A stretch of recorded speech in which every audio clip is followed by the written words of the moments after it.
তাহাজ্জুদ নামাজ কি ঘর অন্ধকার করে পড়তে হবে? এর কোনো ভিত্তি আছে কি? ছেলেদের টাকনোর উপরে প্যান্ট পরার বিধান কি সবসময়ের জন্য, নাকি শুধু নামাজের সময়ের জন্য? রাতের বেলা আয়না দেখা অনেক অমঙ্গলজনক মনে করে, কিছু বলুন। মৃত ব্যক্তির ব্যবহার করা ফোন দিয়ে যদি স্ত্রী কোরআন শরীফ পড়েন, রেকর্ড করা কোরআন শুনেন এবং ইসলামিক ভিডিও দেখেন, এতে কি তার মৃত স্বামীর সওয়াব হবে? তদ্রূপ যদি গান বা অন্যান্য ভিডিও দেখা হয়, এতে কি মৃতের গুনাহ হবে? আমাদের দেশে সচরাচর দেখা যায় মৃত ব্যক্তিকে গোসল দেওয়ার পর গোসল দেওয়ার স্থানে ৪১ দিন পর্যন্ত কাউকে যেতে মানা করা হয়। সেখানে সন্ধ্যাবেলা ৪১ দিন পর্যন্ত আগরবাতি বা মোমবাতি জ্বালানো হয়। এটা কি শরীয়ত সম্মত? দুশ্চিন্তা থেকে মুক্তির উপায় কি? ফজরের সালাত পড়ার চেষ্টা করি, কিন্তু ফজরের সালাতের সময় জাগ্রত হতে পারি না। কিভাবে ফজরের সালাতের সময় উঠতে পারবো, এই বিষয়ে আপনার পরামর্শ চাই। দিন দিন ছোট শিশুরাও মোবাইলে আসক্ত হয়ে যাচ্ছে, তাদেরকে এ থেকে রক্ষা করার উপায় কি?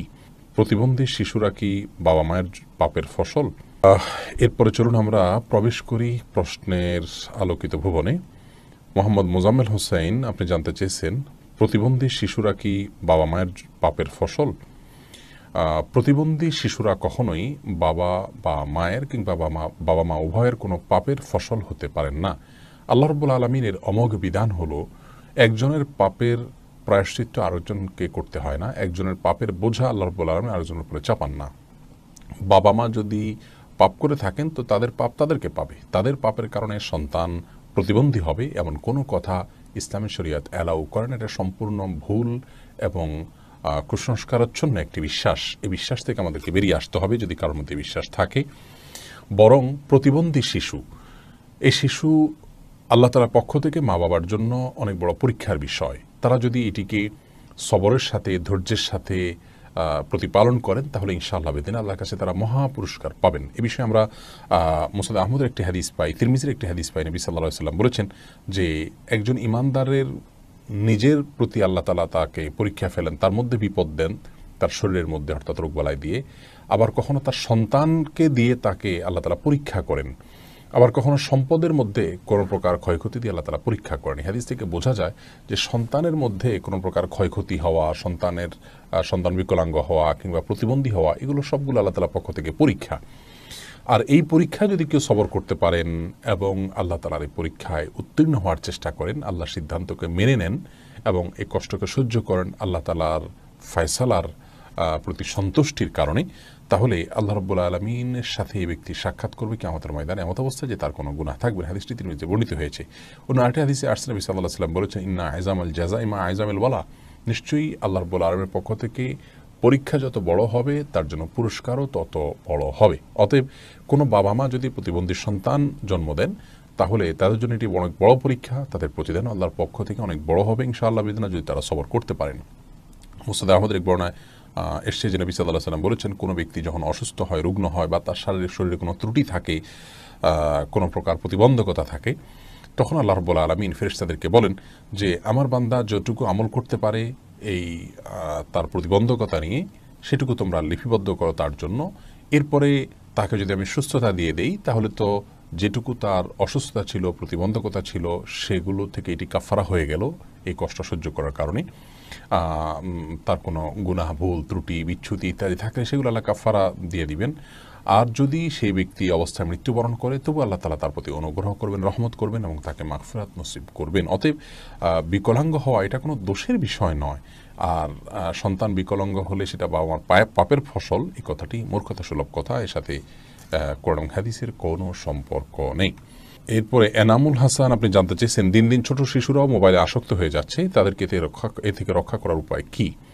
ছোট ছোট শিশুরা মোবাইলে আসক্ত হয়ে যাওয়ার বিষয়টি আসলে আমাদের সমাজে আজকাল নতুন নয়, অনেক আগে থেকে, কিন্তু দিন যত যাচ্ছে ততই আসক্তির পরিমাণ বেড়ে চলেছে। একেবারে ১.৫-২ বছরের শিশু পর্যন্ত মুখে কোনো খাবার নিতে চায় না মোবাইল তার হাতে না দিলে, বা মোবাইলে কোনো ভিডিও, গেমস, কার্টুন ইত্যাদি চালু করে না দিলে। এটি যে তাদের চোখের জন্য, তাদের মস্তিষ্কের জন্য এবং সার্বিকভাবে তাদের শরীরের জন্য এবং তাদের সুস্থ বিকাশের জন্য ক্ষতিকর, সে বিষয়টি বোধহয় আমরা সবাই কম বেশ অবগত আছি। প্রশ্ন হলো যে এ থেকে রক্ষার উপায়টা কি? এ থেকে রক্ষার সবচেয়ে বড় উপায় হলো আপনার সন্তানকে মোবাইল কিংবা ট্যাব নয়, সময় দিন। আবারও বলছি, আপনার সন্তানকে মোবাইল কিংবা ট্যাব নয়, তাকে সময় দিন। বাবা মা যদি সন্তানদের খুব বেশি সময় দেয়, ভালো করে তাদের সাথে কথাবার্তা বলে, তাদের সাথে বিনোদন করে, তাদের আনন্দের সাথে তাদের সঙ্গে ভাগাভাগি করেন এবং তাদের সাথে শিশু সুলভ খেলাধুলায় মেতে ওঠেন, এক কথায় তাদেরকে সময় দেন ভালো করে, এবং সন্তানদের প্রতি বাবা মা যদি মনোযোগী হন, তাহলে ইনশাআল্লাহ বিইذনিল্লাহ এই সমস্ত মোবাইল ট্যাব এগুলো দেওয়ার প্রয়োজন হবে না। বাবা মা নিজেরা যখন নিজেদেরকে টেলিভিশনে বিভিন্ন আপনার সিরিজ প্রোগ্রামে, বিভিন্ন আপনার অ্যাপসের আসক্তিতে, ফেসবুক ইত্যাদি সোশ্যাল মিডিয়া ইত্যাদি আসক্তিতে যখন ডুবিয়ে রেখেছেন, তখন সন্তানকেও মোবাইল বা ট্যাব দেওয়া ছাড়া আর কোনো বিকল্প পথ আমাদের সামনে খোলা থাকছে না। এজন্য সবচেয়ে বড় এবং প্রধান কাজ হলো সন্তানকে বাবা মা একান্তের সময় দেওয়া। বাবা যখন বাসায় আসবেন, অন্য সমস্ত ব্যস্ততা ঝেড়ে ফেলে দিয়ে সন্তানদেরকে সময় দিবেন, তাদের সাথে কথা বলবেন, তাদের সুবিধা অসুবিধা শুনবেন এবং একজন শিশু হয়ে তার সাথে তার খেলায় যোগদান করবেন। এভাবে যদি সময় দেওয়া যায়, ইনশাআল্লাহ বিদিল্লাহ এডিকশন থেকে তারা দূরে থাকবেন। এই বিষয়টি পরীক্ষিত, আমি ব্যক্তিগতভাবে এটি প্র্যাকটিস করে দেখেছি যে শিশুকে যখন সময় দেওয়া হয়, তখন শিশু অন্য যে কোনো কিছু চাইতে বাবা মার সাথে খেলে আনন্দ করে সে অনেক বেশি এনজয় করে থাকে। আবদুল্লাহ জানতে চেয়েছেন, ফজরের সালাত পড়ার চেষ্টা করি কিন্তু ফজরের সালাতের সময় জাগ্রত হতে পারি না, কিভাবে ফজরের সালাতের সময় উঠতে পারবো, এই বিষয়ে আপনার পরামর্শ চাই। ভাই আবদুল্লাহ, এটি অত্যন্ত গুরুত্বপূর্ণ একটি প্রশ্ন। আমাদের অনেক ভাই বোন আছেন যারা ফজরের সালাত পড়ার জন্য অত্যন্ত চেষ্টা করেন এবং তাদের পূর্ণ আন্তরিকতা আছে, কিন্তু হয়ে ওঠে না, এবং গোটা মাসে 2, 4, 5, 7 দিনের বেশি তারা ফজরের সালাত মসজিদে জামাতের সাথে পড়তে পারেন না কিংবা ওয়াক্ত মতো পড়তেই পারেন না। কিভাবে আমরা ফজরের সালাত পড়তে পারি? এর জন্য আমরা সর্বপ্রথম যে বিষয় বলবো তা হলো সুন্নাহ লাইফস্টাইল ফলো করতে হবে। সুন্নাহ লাইফস্টাইল ফলো করলে ইনশাআল্লাহ ইসলামের সমস্ত নির্দেশগুলো মানা, আল্লাহর সমস্ত নির্দেশগুলো মানা আমাদের জন্য সহজ হবে ইনশাআল্লাহ বিইذনিল্লাহ। সুন্নাহ লাইফস্টাইল বলতে আমি এই জায়গাতে যেটি বোঝাতে চাচ্ছি তা হলো, আপনি রাতে খুব তাড়াতাড়ি শুয়ে পড়বেন এবং খাবার এটি এশার আগে গ্রহণ করবেন। নবী আলাইহিস সালাম এশার আগে খাবার গ্রহণ করতেন। অতএব এশার আগে খাবার গ্রহণ করার পর এশার সালাতের পর যখন আপনি শুয়ে যাবেন খুব দ্রুত, তাহলে ইনশাআল্লাহ ভোরে ওঠা আপনার জন্য সহজ হবে। আমাদের অনেক ভাইরা অভিযোগ করেন যে তারা এশার পর তাড়াতাড়ি শোয়ার পরেও ঘুম আসে না, এপাশ ওপাশ করতে করতে 12টা 1টা বেজে যায়। এটার একটা কারণ হলো যে আমরা যখন মোবাইলের টিপাটিপিতে ব্যস্ত থাকি, বিশেষ করে ফেসবুক ইত্যাদিতে ব্যস্ত থাকি, সেখানে সিরিয়াস কোনো ইস্যু থাকে বা কোনো নাটকের সিরিয়াস কোনো দৃশ্য আমরা দেখি কিংবা কোনো আপনার সিরিয়াস রাজনৈতিক টক শো আমরা দেখি, যেটাতে আমাদের চিন্তাগুলো জাগ্রত হয়, আমাদের আমরা খুব চিন্তিত হয়ে পড়ি বা খুব ভাবনার জগতে হাবুডুবু খাই আমরা। এক কথায় আমাদের যে ঘুমের যে একটা পরিবেশ থাকে নিজের ভেতরে, সেটা থাকে না, বরং আমরা সম্পূর্ণ আপনার সচেতন থাকি। এই অবস্থা থেকে ঘুমের মোডে যেতে আমাদের যথেষ্ট সময় লাগে। তো এই জন্য এশার পরে কোনো প্রকার টেলিভিশনে, কোনো সোশ্যাল মিডিয়াতে, ফেসবুক ইত্যাদিতে মোবাইল টিপাটিপিতে সময় দেওয়া যাবে না। আপনি যদি এটি করতে পারেন, ইনশাআল্লাহ স্বয়ংক্রিয়ভাবে আপনার জন্য ফজরের সালাত পড়া সহজ হবে। আর যত মোবাইল টিপাটিপি আছে, যত কাজ আছে, এগুলো এশার আগে শেষ করুন, এশার পরে এগুলো করবেন না। বিশেষ করে শুইতে যাওয়ার আগে যদি আপনি মোবাইল টিপাটিপি করেন বা মোবাইল টিপাটিপি করেন, তাহলে আপনি মোবাইলের যে বিষয়গুলো দেখছেন সেগুলোর কারণে বা মোবাইলের যে লাইট আপনার চোখে পড়ে সেগুলোর কারণেই ঘুমের মুহূর্তে আসা এটা আপনার জন্য কষ্টকর হবে। অতএব সুন্নাহ লাইফস্টাইলের মধ্যে আমাদের জন্য স্বাস্থ্যের সুরক্ষা আছে, এর মধ্যে আমাদের ফজরের সালাত পড়া আমাদের জন্য সহায়ক হবে ইনশাআল্লাহ বিইذনিল্লাহ। এটি করতে হবে। এর পাশাপাশি আজকাল মোবাইলে অ্যালার্ম রিংয়ের ব্যবস্থা আছে, অ্যালার্ম রিংয়ের ব্যবস্থা আমরা করব। অনেকে অ্যালার্ম দেওয়ার পরেও মোবাইলের অ্যালার্ম বন্ধ করে আবার শুয়ে পড়েন, টের পান না, তো দূরে মোবাইল রেখে দিবেন। প্রয়োজনে যিনি সালাত আদায় করেন ফজরের, তার সাথে যোগাযোগ করে তাকে বলবেন আপনি তাকে কল দেওয়ার জন্য, তিনি কল দিবেন 1 বার 2 বার 3 বার। এভাবে যদি আপনি চেষ্টা করেন, ফজরের পরে ঘুমাবেন না, দুপুরে কাইলুলা করবেন, যেটি সুন্নাহ, এই সুন্নাহ লাইফস্টাইল যদি আপনি ফলো করেন, ইনশাআল্লাহ বিইذনিল্লাহ ফজরের সালাত পড়া আমাদের জন্য সহজ হবে। সেই সাথে আরেকটা কাজ আপনি করতে পারেন, সেটা হলো কখনো নিজের ফজরের সালাত ছুটে গেলে বা জামাত ছুটে গেলে নিজের প্রতি নিজে অর্থদণ্ড আরোপ করে দেন যে আমার ফজরের সালাত ছুটে গেলে আমি এত টাকা দণ্ড দিব, 10 টাকা, 20 টাকা, 50 টাকা, বা 2 রাকাত নফল সালাত পড়বো। এটি কোনো সুন্নাহ নয়, এটি নিজের প্রতি নিজে আত্মসংশোধনের জন্য নিজে থেকে নিজেকে শাসন করা। তো এটির মাধ্যমে ইনশাআল্লাহ বিইذনিল্লাহ ফজরের সালাতে নিয়মিত হওয়া সহজ হবে। আর সে সাথে আল্লাহর কাছে দোয়া তো করতেই হবে, আল্লাহ তাআলা আমাদেরকে সহজ করুন। জাকারিয়া হাসান জানতে চেয়েছেন, দুশ্চিন্তা থেকে মুক্তির উপায় কি? দুশ্চিন্তা থেকে মুক্তির সর্বপ্রধান উপায় হলো আল্লাহ রাব্বুল আলামিনের সাথে কথা বলা। মানুষ দুশ্চিন্তাগ্রস্ত অবস্থায় যদি কোনো শক্তিশালী কোনো ব্যক্তির সাথে শেয়ার করতে পারেন তাহলে কিছুটা নির্ভার ফিল করেন। আর আল্লাহ রাব্বুল আলামিনের চাইতে শক্তি ধরার কেউ নেই, তিনি কাদির, সব কিছু করতে তিনি সক্ষম। অতএব আপনার দুশ্চিন্তা দূর করবার জন্য আল্লাহর সাথে কথা বলুন, সলাতে চলে যান, বিশেষ করে সিজদায় গিয়ে আল্লাহর সাথে দীর্ঘ সময় কথা বলুন, তাহাজ্জুদে উঠে যান এবং আল্লাহর সাথে কথা বলুন। কোরআনে কারীমের বিভিন্ন অংশ আপনি তেলাওয়াত করুন খুব ধীরে ধীরে, তেলাওয়াত শুনুন খুব ধীরে ধীরে, দেখবেন ইনশাআল্লাহ অন্তরের মধ্যে আপনি প্রশান্তি অনুভব করবেন।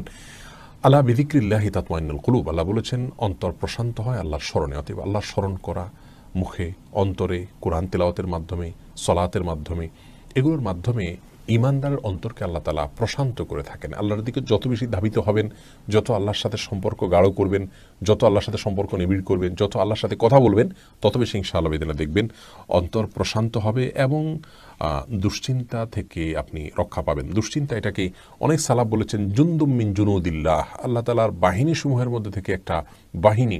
দুশ্চিন্তা এটা দিয়ে আল্লাহ রাব্বুল আলামিন অনেক মানুষকে শাস্তি দিয়ে থাকেন, অনেককে পরীক্ষা করে থাকেন। অতএব এইরকম পরিস্থিতিতে আল্লাহর কাছেই রুজু হওয়া, এটাই হলো সবচাইতে বড় উপায়। অতএব ভরসা আল্লাহ তাআলার প্রতি করা এবং আল্লাহর দিকে রুজু হওয়া, আল্লাহর দিকে ধাবিত হওয়া, এটা হলো দুশ্চিন্তা দূরের সবচেয়ে বড় উপায়। যে ব্যক্তি আল্লাহর প্রতি তাওয়াক্কুল করবেন তাকে খুব বেশি দুশ্চিন্তা গ্রাস করার কথা নয়। আল্লাহর উপর ভরসা করবে ঈমানদার, যে ইনশাআল্লাহ আমার অভিভাবক আল্লাহ তাআলা, তিনি দেখছেন, তিনি দেখবেন। এটি যখন করবেন ইনশাআল্লাহ আপনার মধ্যে আস্থা জায়গাটা তৈরি হবে। যদি কোনো মানুষ তার তাওহীদ খুব মজবুত থাকে, আল্লাহর প্রতি আস্থা এবং ভরসা তার খুব মজবুত থাকে, তিনি জানেন যে আল্লাহ ছাড়া কেউ ক্ষতি করার কোনো ক্ষমতা রাখেন না, আর আল্লাহ যা লিখেছেন তা খণ্ডাবর করার ক্ষমতা নেই, এই বিশ্বাস যদি কারো মজবুত থাকে তাহলে কোনো পেরেশানিতে তিনি খুব বেশি ভেঙে পড়ার কথা নয়। যার ঈমান যত মজবুত তিনি তত পেরেশানিতে শক্ত থাকতে পারেন। আল্লাহ তাআলা আমাদেরকে সহজ করুন এবং সহায় করুন। আশরাফুল হক শুভ, আপনি জানতে চেয়েছেন আমাদের দেশে সচরাচর দেখা যায় মৃত ব্যক্তিকে গোসল দেওয়ার পর গোসল দেওয়ার স্থানে 41 দিন পর্যন্ত কাউকে যেতে মানা করা হয়, সেখানে সন্ধ্যাবেলা 41 দিন পর্যন্ত আগরবাতি বা মোমবাতি জ্বালানো হয়, এটা কি শরীয়ত সম্মত? কোনো জায়গায় মৃত ব্যক্তিকে গোসল দেওয়া হলে সেখানে এই প্রথাটি আমাদের সমাজে অনেক ক্ষেত্রেই প্রচলিত আছে যে আগরবাতি বা মোমবাতি ইত্যাদি সেখানে আপনার জ্বালানো হয় এবং সন্ধ্যাবেলা 41 দিন পর্যন্ত এই কাজটি করা হয়। কেউ সেখানে যেতে চাইলে নিষেধ করা হয়। এটি সম্পূর্ণ কুসংস্কার এবং এ ধরনের বিশ্বাসগুলো শিরকি বিশ্বাস, কুসংস্কারচ্ছন্ন বিশ্বাস। এর বেশিরভাগই এসছে হিন্দু সমাজ থেকে। একজন মুসলমানের এই সমস্ত কুসংস্কারকে বর্জন করা উচিত। যেখানে গোসল দেওয়া হবে সে জায়গার বিশেষ কোনো বিধান নাই, সেটা অন্য 10টা জায়গার মতোই একটি জায়গা। ফাহাদ ফাতেমা জানতে চেয়েছেন মৃত ব্যক্তির ব্যবহার করা ফোন দিয়ে যদি স্ত্রী কোরআন শরীফ পড়েন, রেকর্ড করা কোরআন শুনেন এবং ইসলামিক ভিডিও দেখেন, এতে কি তার মৃত স্বামীর সওয়াব হবে? তদ্রূপ যদি গান বা অন্যান্য ভিডিও দেখা হয়, এতে কি মৃতের গুনাহ হবে? বোন ভাই ফাহাদ, মৃত ব্যক্তির ফোন দিয়ে তেলাওয়াত করলেই মৃত ব্যক্তির সওয়াব পাবেন, ব্যাপারটি এমন নয়। বাকি মৃত ব্যক্তি যদি এমন কিছু রেখে যান যেটির কারণে অন্য আরেকজন কাজের পথে যান, যেমন কথার কথা এটা কোরআন রেখে যান, এই কোরআন কেউ তেলাওয়াত করলো, তিনি কোরআনটা কিনে রেখে গেছেন তেলাওয়াতের জন্য, তাহলে তিনি সওয়াব পাবেন।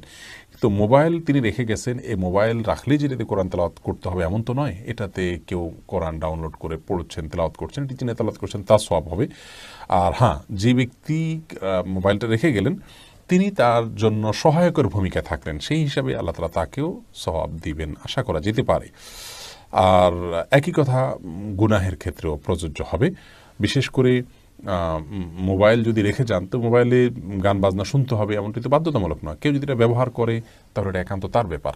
এর জন্য মৃত ব্যক্তিকে গুনাহের বোঝা বহন করতে হবে না। লিজা সামিনা আইডি থেকে আপনি জানতে চেয়েছেন রাতের বেলা আয়না দেখা অনেক অমঙ্গলজনক মনে করে, কিছু বলুন।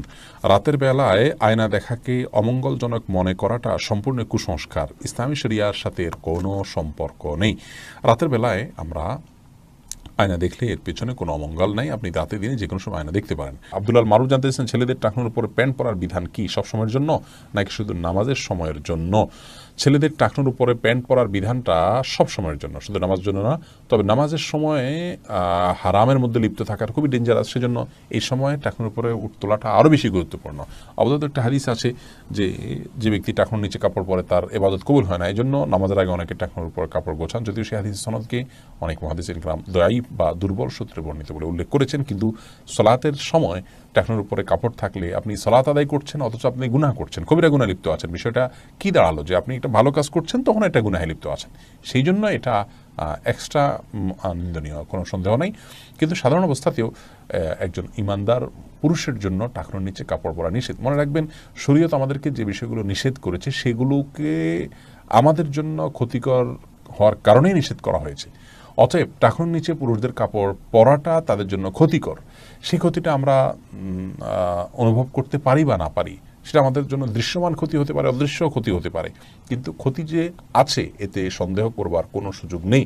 আল্লাহ তাআলা যা দিনের দিয়েছেন, সারা আলাকুম মিনাদ দিন, আমাদের উপকারের জন্যই দিনের সবকিছুকে আল্লাহ তাআলা বিধিবদ্ধ করেছেন। সামিয়া ফেরদৌস জানতে চেয়েছেন, তাহাজ্জুদ নামাজ কি ঘর অন্ধকার করে পড়তে হবে, এর কোনো ভিত্তি আছে কি? তাহাজ্জুদের নামাজ এটা আমরা ঘর অন্ধকার করে লাইট বন্ধ করে পড়তে হবে এর কোনো ভিত্তি নেই, বরং সেটা আপনার যেভাবে খুশি আদায় করতে পারেন। আপনার মনোযোগের জন্য আপনি যদি আলো আধার করে নিতে পারেন, ডিম আলো করে নিতে চান তো সেটি করতে পারেন, কোনো অসুবিধা নেই। তবে অন্ধকারেই পড়তে হবে এমন কোনো বাধ্যবাধকতা বা নিয়ম নেই।